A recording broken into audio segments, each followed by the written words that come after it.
I really only have two problems with the President of the United States.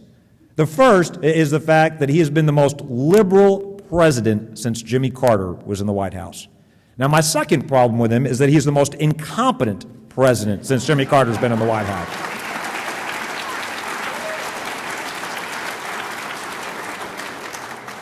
And I mean no disrespect to Jimmy Carter, who, Eric, by the way, comes from Georgia, the state of Georgia, by the way. But let me explain to you what I mean by saying that. We literally cannot afford another 4 more years of this president.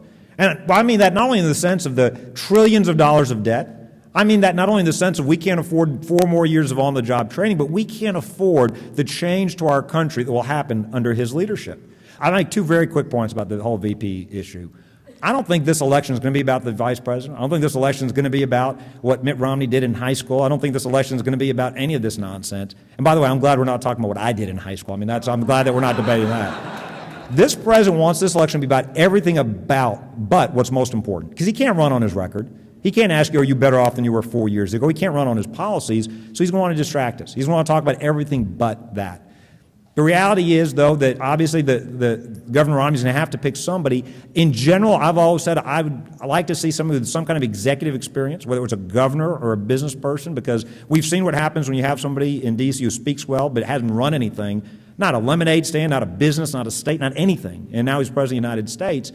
The one exception I'd make to that, I think that I think there are a lot of good choices. So I'm not trying to pick one out of all of them. But as an example, I think picking somebody like a Paul Ryan would send a very powerful message that this administration was serious about tackling Medicare reform, entitlement reform, shrinking the size of government, and doing so in a courageous way. Because I want to win this election.